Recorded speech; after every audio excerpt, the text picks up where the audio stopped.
साथियों 2 अक्टूबर को हम लोग राजस्थान से निकले और 150 किलोमीटर हमने डांडी यात्रा निकाली। और इस डांडी यात्रा के दौरान हमने इतनी यातनाएं और पीड़ाएं झेली। सड़कों पे सोए, मंदिरों में सोए, भूखे रहे और हालात ये थे कि पैरों में छाले पड़ गए। बरसात का सामना करना पड़ा, गर्मी और धूप का सामना करना पड़ा, लेकिन हमने महात्मा गांधी जी के बाद यानी कि 150वीं जयंती पर 150 किलोमीटर यात्रा निकालकर सफल ये डांडी यात्रा थी, जो सब लोग बिना रुके बिना थके पूरे जोश के साथ लोग अहमदाबाद पहुंचे। यानी कि 8वें दिन हम लोग कांग्रेस का ये 20 सूत्रीय मांगों को लेकर डांडी यात्रा शुरू हुई थी। राजस्थान में जब हमने आंदोलन किए, प्रदर्शन किए, मुकदमे दर्ज कर दिए गए, जेल में डाल दिया गया और आंदोलन पे पाबंदियां लगा दी गई।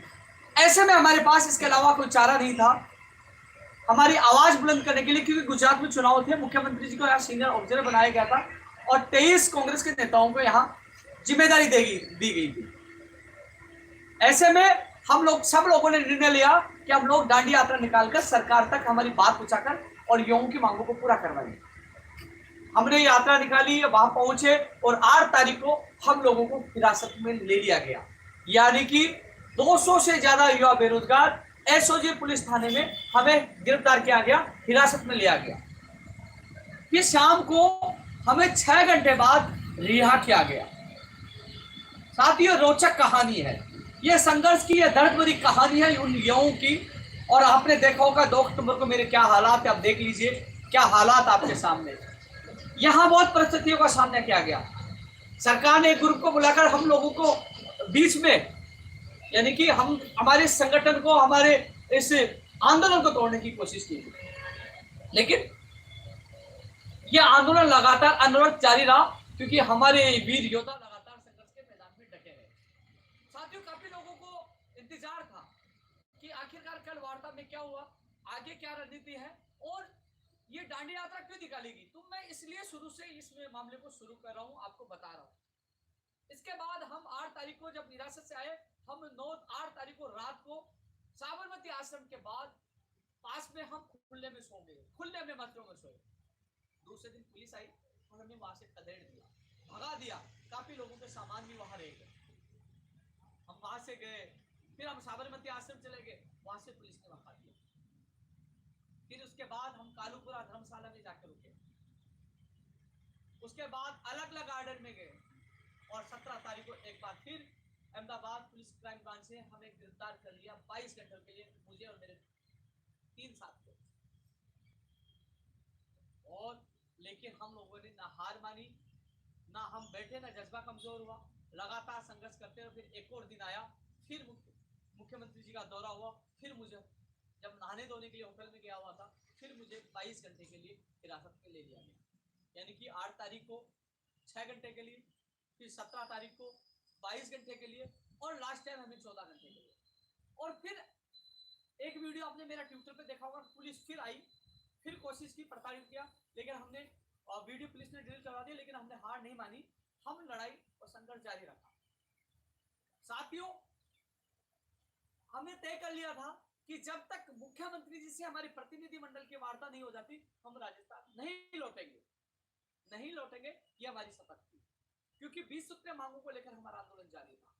प्रमुख तौर पर मैं आपको बता दूं, यहां जो हमारे साथी शामिल थे वो उनका प्रतिनिधि गया था। यहाँ 4 भर्तियों के बेरोजगार शामिल थे, उनका एक एक प्रतिनिधि सीएम से मुलाकात करने के लिए गया।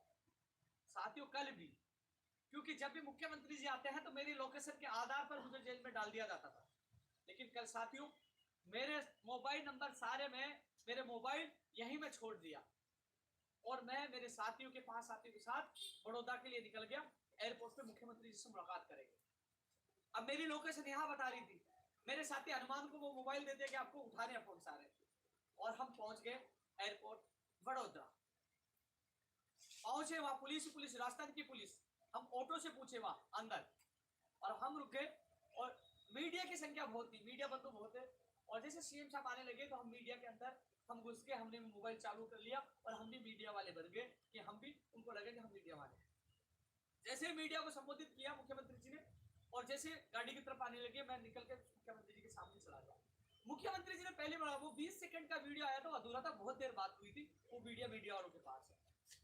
मुख्यमंत्री जी अच्छा रेस्पॉन्स दिया, बात की, उन्होंने कहा हम शाम को आपकी मांगों लेकर सर्किट हाउस में मुलाकात करेंगे। उसके बाद फिर मुख्यमंत्री जी ने दोबारा वो एक बार फिर बोले, हंसकर एक अच्छे माहौल में बात की, और उन्होंने कहा साहब हम तो आपके ही हैं, और उन्होंने अच्छी तरह बात की। और फिर मुख्यमंत्री जी ने यही कहा कि आप भी मोदी जी से दाढ़ी बढ़ा ली क्या। यानी कि सबसे अच्छी बात ये निकल के आई कि इतनी बड़ी गाड़ी होने के बावजूद भी मुख्यमंत्री जी ने तुरंत पहचान लिया और हाथ पकड़ लिया।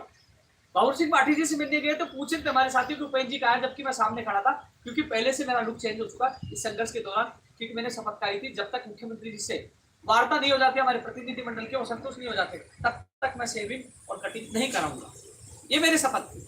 ये 21 अगस्त को आए तो उससे पहले यह शपथ मैं पालनपुर में लेके गया, लेकिन मुख्यमंत्री जी ने पहले ही अंदाज में पहचान लिया। जब उन्होंने कहा कि आपकी दाढ़ी मोदी जी जैसे है और कुछ बोला, तो मैंने ये कहा सब हम आपके हैं। कई लोग कमेंट कर रहे थे, उपेंद्र यादव ने कहा मैं तो आपका ही हूं। यार मुझे मेरे बेरोजगारों की मांगों को पूरा करवाने के लिए किसी के पैरों में गिरना पड़े, मैं गिरूंगा। आप ये सोचिए, इतनी पुलिस के बीच में मैं खतरा लेकर, जब मुझे 3 बार जेल में डाल दिया गया और 4थी बार भी मैं खतरा लेकर और मुख्यमंत्री जी के काफिले में घुसकर मुख्यमंत्री से मुलाकात कर ली। राजस्थान में ऐसा कोई भी नेता या एमएलए मंत्री बता दीजिए तो अपने युवाओं के लिए सड़कों पर सोए और अपने आप को खतरे में डालकर किसी से मुलाकात करे। हाथ किस लिए जोड़ रहा था? मेरी युवाओं के लिए। जो लोग, कई लोग मजाक उड़ा रहे थे, उपेंद्र यादव हाथ जोड़ रहा है, ये कह रहा है मैं आपका हूं। जब मुझे मेरी युवाओं के भविष्य के लिए मुझे किसी के पैर भी पकड़ने पड़े, मैं पैर पकड़ूंगा। मैं उनके लिए जीता, उनके लिए लड़ता हूं। ये दीपावली, पिछली दीपावली भी मैं संघर्ष के मैदान शहीद स्मारक में था, माँ बाप परिवार से दूर रहकर मैं लगातार संघर्ष कर रहा था। इनके बीच में यही सोना, इनके बीच में यही खाना खाना, इनको सबको खाना खिलाने के बाद खाना खाना, यही मच्छरों में रहना, इनके बीच में रहना, और जो भी निर्णय लेना सबको पूछ कर लेना। मुलाकात के लिए भी एक एक व्यक्ति का प्रतिनिधि यहाँ मेरे साथ जाना, बुलाया, सब गया। कभी भी किसी व्यक्ति को किसी भी कमी का महसूस नहीं होने दिया। चाहे हमें आश्रम से हाथ जोड़कर खाने की व्यवस्था करनी पड़ी, हालात ये बने थे पहले भूखे रह रहे थे, लेकिन हमने हाथ जोड़कर आश्रम से व्यवस्था करके किसी को भूखे नहीं रहने दिया। और रही बात जो तमाम मेरा लाइव देख रहे हैं, मैं धन्यवाद देना चाहूंगा मेरे तमाम मित्रों का। मैं उनका नाम तो नहीं लूंगा, सरकार पीछे पड़ जाएगी, लेकिन मैं धन्यवाद उनको इसलिए देना चाहूंगा, मेरे मित्रों को, सबको, कि मेरे हाथ जोड़े।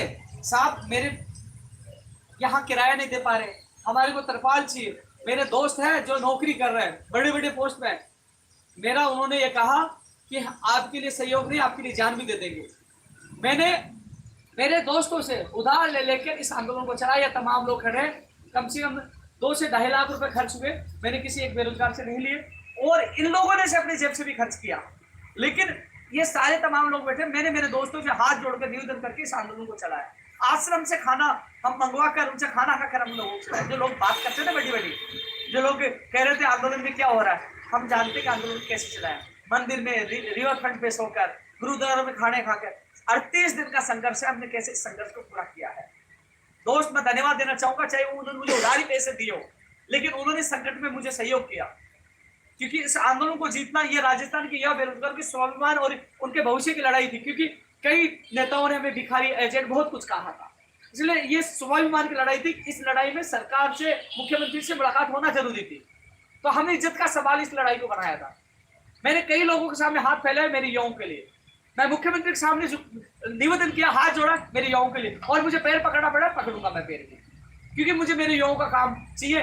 क्योंकि जो लोग कहते हैं, केवल लोग राजनीति करते हैं, के नाम पे भाषण देते हैं, जो लंबी लंबी भाषण देते हैं, जो एमएलए हैं, जो मंत्री है, जो अपने आप को नेता कहते हैं कि युवाओं के लिए जान देंगे। सवाल आपको पूछना चाहिए था कि 38 दिन में किसने ट्वीट किया, किसी ने लेटर लिखा। उन बेशरम नेताओं को शर्म आनी चाहिए कि जो राजस्थान के सैकड़ों